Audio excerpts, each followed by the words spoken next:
Por que essas primárias na Argentina, hein? Para desacertar tudo que já estava errado? Eles estabeleceram essas primárias no final da década passada para tentar fazer uma espécie de filtro para a eleição. Então, mais ou menos 2 meses antes do primeiro turno, tem um filtro. O candidato que não obtiver 1,5% dos votos válidos perde o direito de concorrer na eleição propriamente dita. Então é uma espécie de filtro. Filtro, inclusive, para que os eleitores possam escolher entre os candidatos do próprio partido. Por que essa eleição acabou virando uma espécie de referendo? Porque não tinha muito candidato. Então. E porque os partidos principais tinham só um candidato. Então, no partido do Macri, só o Macri. No partido do Fernandes e da Cristina, só o Fernandes e a Cristina. Não havia disputa interna e também não havia um número suficiente de candidatos para essa peneira. Então, no final das contas, acabou sendo uma prévia do que vai acontecer para valer no dia 27 de outubro, né? Pois é, acabaram sendo nacionais, quando as primárias nos Estados Unidos são partidárias, não são primárias gerais. Nesse modelo você afasta, né, o peso das pesquisas de intenção de voto, porque você tem uma pesquisa real ali. Isso. É educativo, né? Sim, é uma pesquisa real, educativa, só que desacertou tudo, né? E nós estamos vivendo aí essa insegurança mas aí a questão pela ameaça do populismo voltar. O problema é o sistema, o problema é o sistema ou a conjuntura? Eu acho que o problema maior está na conjuntura, né? E eu acho que a gravidade maior é nesses últimos anos, mesmo depois de tudo que a Cristina Kirchner provocou na economia argentina, aprendeu-se pouco e nenhuma liderança forte com uma proposta mais robusta, mais corajosa, mais transparente conseguiu crescer no país. Historicamente, o peronismo tem mantido a sua força aí nesses últimos anos, mesmo tendo provocado tanta recessão e tanta crise econômica na Argentina. Mas mesmo assim, né, Zé Paulo, o que aconteceu foi que um sistema que teoricamente ajudaria na atual conjuntura acabou expondo mais ainda as mazelas e a fragilidade política e econômica que a Argentina atravessa, né? Agora o presidente... Cláudio, pois não. O presidente Bolsonaro comete um erro terrível, né? Nessa história de... e o Rafael foi na mosca, né? Nessa história de tornar tudo uma questão ideológica, né? Tanto isso serviu para crítica à política externa dos governos do PT, aliás, com toda razão, como também agora ele comete o mesmo erro à direita, né? Caminhando, sempre apoiando e sempre fazendo acenos à política interna de outros países mais à direita. Assim, o erro do presidente está nessa história de se miscuir em assuntos internos de outros países. Não, e a maneira como ele entra nesses assuntos aí, tanto é que ele levou uma chapuletada do Alberto Fernandes, né, que foi o candidato vitorioso dessas primárias, chamando-o de racista e misógino. Ora, as relações entre Brasil e Argentina são relações importantes para os dois países, não pode ser quebrada aí por ideologias. Isso é verdade, as relações que não se limitam às relações comerciais. As relações comerciais são fundamentais, todos temos dito isso. A Argentina é um dos principais parceiros comerciais do Brasil, não só no continente, né, mas no mundo inteiro. Mas assim, por outro lado, a vitória de Kirchner vai reintroduzir na economia argentina um protecionismo que foi muito ruim para o Brasil no período em que ela e o marido foram presidentes. Eles são populistas, são demagogos, além de ladrões que todo mundo conhece a história deles. Mas assim, a Argentina se transformou em um mau parceiro no Mercosul, chegou ao ponto de até praticamente inviabilizar o Mercosul, exatamente por não cumprir acordos e em nome desse protecionismo, né, que eles sempre introduziram ou sempre praticaram na economia deles. Mas de qualquer maneira, em nada justifica a intromissão do governo brasileiro, do presidente brasileiro na disputa eleitoral da Argentina. Eu acho que a gente tem que ser um pouquinho mais pragmático, não é? Cláudio, Zé Paulo, Thaís, Pedro e ouvintes. Pensar um pouquinho mais na nossa economia, né? Nós estamos precisando aqui estabelecer boas relações comerciais. É claro que o presidente Jair Bolsonaro faz uma análise aparentemente adequada daquilo que pode vir a acontecer na Argentina. Você tendo um governo protecionista e não alinhado do ponto de vista ideológico, político, com aquilo que o Brasil pensa, talvez as relações fiquem mais difíceis. Mas o caminho, nessa hora, talvez seja distensionar, né? E lembrar que é fundamental manter relações que existem entre Brasil e Argentina há muito tempo, é o nosso parceiro preferencial na região há muitos anos, estamos no meio do caminho das negociações do acordo da União Europeia com o Mercosul, embora a gente esteja livre para negociar determinadas pautas, em outras estamos inevitavelmente ligados e nada vai mudar esse quadro. Então, o presidente Jair Bolsonaro, me parece, comete equívocos ao tentar falar para o público interno e atender a uma demanda interna, o público que o elegeu, que espera dele declarações mais duras. Ele acaba, muitas vezes, se não inviabilizando, colocando muitas pedras em determinados caminhos que deveriam ser percorridos mais facilmente. Excelente retomar e intensificar a relação com os Estados Unidos. Mas quando você veste o boné do Trump, o que acontece se um democrata vencer a eleição lá no ano que vem? E pode acontecer, não é? Um democrata pode vencer a eleição lá no ano que vem. E aí? Como é que fica com Eduardo Bolsonaro, embaixador brasileiro em Washington, que vestiu um boné? É imaginar o outro lado. Vamos imaginar que em 2022, um país qualquer, não sei, o México, por exemplo, estou citando um país de cabeça, a Itália, mande para cá um embaixador que vista o boné do principal adversário do Bolsonaro. Que tipo de relação, e o Bolsonaro vença a eleição de novo em 2022, como é que fica? Não é? É difícil imaginar essa relação. Então, acho que o presidente Bolsonaro deveria... Só mostra o primarismo, né? Oi, Cláudio? Só mostra o primarismo, não só do deputado Eduardo Bolsonaro, quanto do próprio presidente, né? O presidente, todos nós aqui, Cláudio, com palavras diferentes, estamos convergindo para o mesmo ponto. E hoje estava me perguntando, depois daquela impropriedade de palavreado que o presidente usou ontem lá no Rio Grande do Sul, o Lula tinha uma linguagem popular. Às vezes chegava até a ser vulgar, mas ele tinha certos limites. O presidente passa desses limites aí. Eu fiquei me perguntando, até quando esses militares que fazem parte do governo vão aguentar, hein? Será que eles vão continuar muito tempo ao lado do presidente? Zé Paulo, eles batem continência, Zé Paulo. Mas ele é capitão. Mas o Zé Paulo... Nada. Ele é civil, ele foi capitão há 28 anos atrás. Ele é da reserva. O Lula falava muitos absurdos. O Lula falava muitos absurdos. É que a gente não tinha rede social, era uma coisa que ficava mais restrita à cobertura da imprensa. O tipo de palavreado. O Lula falava muito palavrão, falava muita coisa vulgar. É que a gente não... Não sei. É que não tinha... Eu não vou repetir aqui, claro, mas achei que foi demais. Não é palavreado para um presidente da República. Não era para o Lula e não é para ele. Zé Paulo, do ponto de vista de estratégia de comunicação, vejam só, ontem o presidente foi ao Rio Grande do Sul inaugurar uma obra importante. Ele foi inaugurar uma obra importante, né?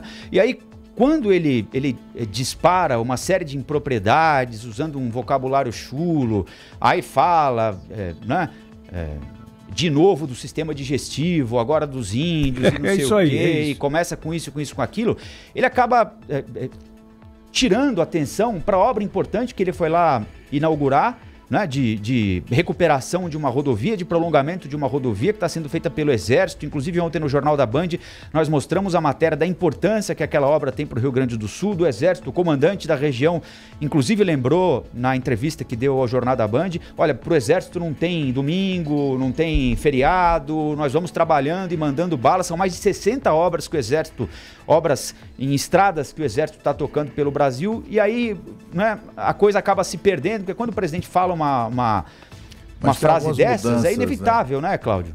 Tem algumas mudanças, né, Rafael, em relação ao período do Lula e da Dilma. Primeiro, as redes sociais, se existiam, não eram tão fortes, né? E hoje as redes sociais servem para isso, para, como é que eu diria, hiperdimensionar qualquer declaração do presidente. E de outro lado, houve uma mudança de atitude da própria imprensa. Quando a Dilma fez homenagem à mandioca, aquilo não foi manchete. A manchete sobre o fato foi o que ela disse, ou o fato que ela... Assim, era um evento para lançar o programa, não sei de que das quantas. A manchete era o lançamento do programa. A história da mandioca era uma subretranca da matéria, estava lá embaixo da matéria. Quando a Dilma falou em estocar o vento, novamente, não foi... Ninguém mancheteou para ridicularizar a Dilma, dizendo que ela estocou. Quem fez isso foram os comentaristas políticos, foram as redes sociais, e aquilo ali saiu ali no 5º parágrafo da matéria.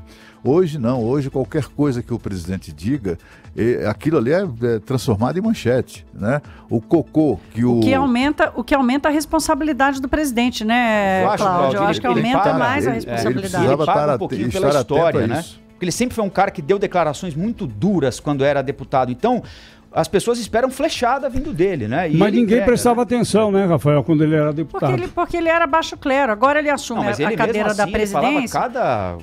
Cada pérola. Demanda-se mais decoro, especialmente mais responsabilidade. E se as redes sociais acabam criando um megafone para tudo que se diz, se aumenta a nossa responsabilidade, inclusive como pessoa física, da gente expor nossos filhos, expor nossa vida particular, quanto mais num cargo público, né? É uma responsabilidade compartilhada que, no caso dele, institucionalmente, aumenta muito. José Paulo. Sim, Cláudio.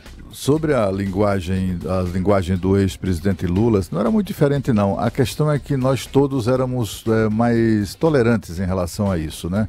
Eu me lembro que eu fui ao Palácio Planalto no governo do Lula para o lançamento de um livro que era um livrão assim, entrevistas com ex-porta-vozes. Como eu era um dos entrevistados, e aí o André Singer, que foi o idealizador do projeto, sempre muito gentil, insistiu muito, aí eu fui inclusive no mesmo carro com o Carlos Chagas, o saudoso Carlos Chagas.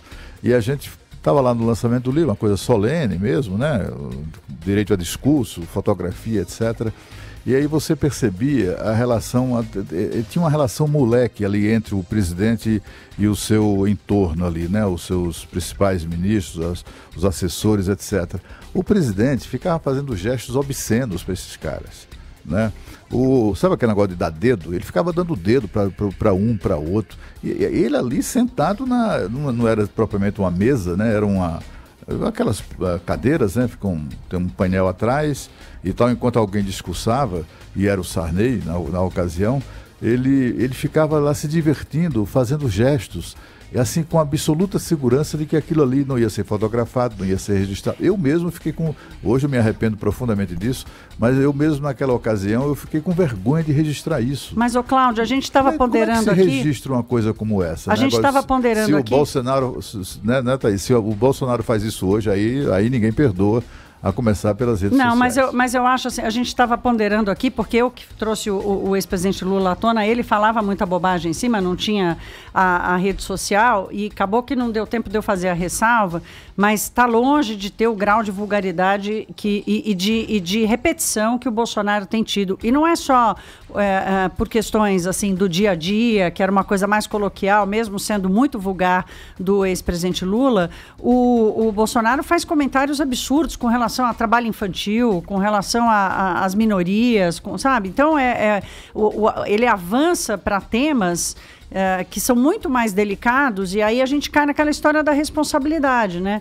Não quer falar de decoro, não quer falar de politicamente correto, fala pelo menos da preservação da instituição da Presidência da República, que tem uma representatividade federal, né, nacional, da União, e não só dos grupos que ele gostaria de representar. E como a gente está numa discussão jornalística aqui, Thaís, eu já me peguei pensando, não sei se vocês já se pegaram, né, sobre essa oportunidade, né, de se tratar esses assuntos que são trazidos pelo presidente da República. Mas se você não trata também, é o presidente da República. Você está, de alguma forma, censurando, né, uma informação para os nossos ouvintes. Agora, por outro lado também, não é? Ao passar o tempo todo discutindo isso, a gente acaba não discutindo o que fazer para resolver a vida de 13 milhões de desempregados, o que fazer para ver o país voltar minimamente a crescer, a encontrar caminhos, encontrar o trilho daquilo que a gente considera virtuoso, né? Ontem o Paulo Guedes disse, olha, foram 30 anos de liberal-democracia, nos deem 1 ou 2 anos, quando foi cobrado por aqueles dados do IBCR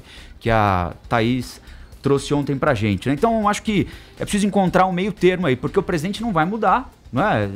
Ele sempre foi assim e será assim pelos próximos anos, aparentemente. Então a gente tem de procurar também mesclar, né? Claro que essas declarações são relevantes, como o Pedro lembrou, não podemos omiti-las, mas ao mesmo tempo também não deixar que isso nos impeça de enxergar o que é mais importante, né? E o mais importante é a miséria, o mais importante é a falta de emprego, o mais importante é a dificuldade de empreender. E, nesse sentido, tem coisa acontecendo também, né? Apesar do presidente, né? Tem, apesar, essa história das não estradas apesar, que só para terminar, não, desculpa, não apesar do presidente, não que ele atrapalha. Eu digo, apesar das falas do presidente que acabam nublando essa perspectiva de enxergar o todo também. Olha, né? você quer ver um exemplo? Ontem teve um evento aqui, grande, de banco, e eu fui à tarde, passei a tarde lá, e estava lá o secretário Salim Matar, que é o secretário da desestatização.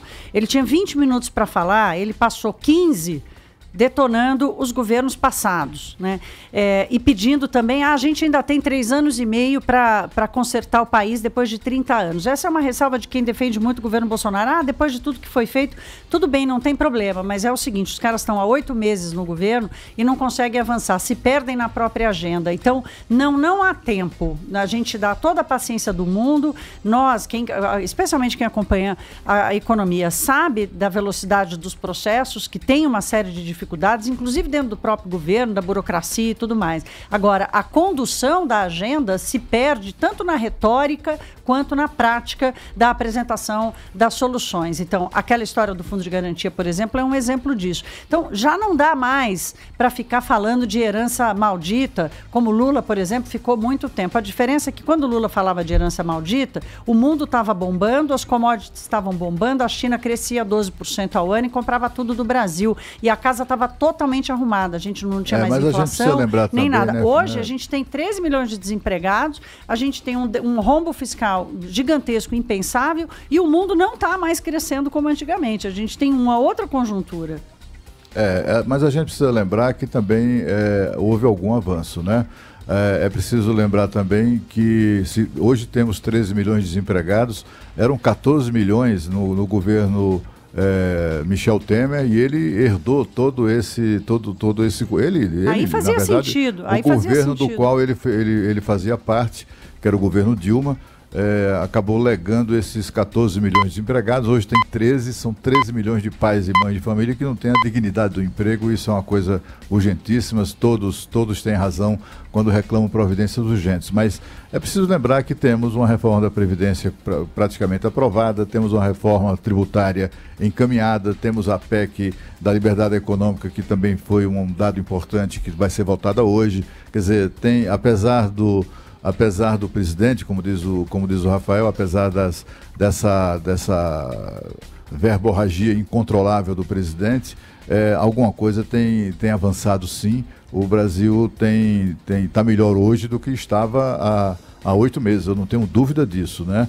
A nossa expectativa, e vamos aqui ficar enchendo o saco, chutando na canela, para aplicar uns pedalas aí no governo, a expectativa é que o governo, afinal de contas, cumpra todos os compromissos, todas as promessas que fez ao seu eleitorado, né? Não basta ficar ali provocando imprensa, não basta ficar ali provocando a esquerdalha e coisas do gênero, não. Tem que partir para coisas práticas, e isso tem sido feito de alguma maneira, com menos intensidade, com um volume menor do que a gente imaginava, do que até a situação econômica do Brasil exige, mas de qualquer maneira não é o caos que muita gente pinta.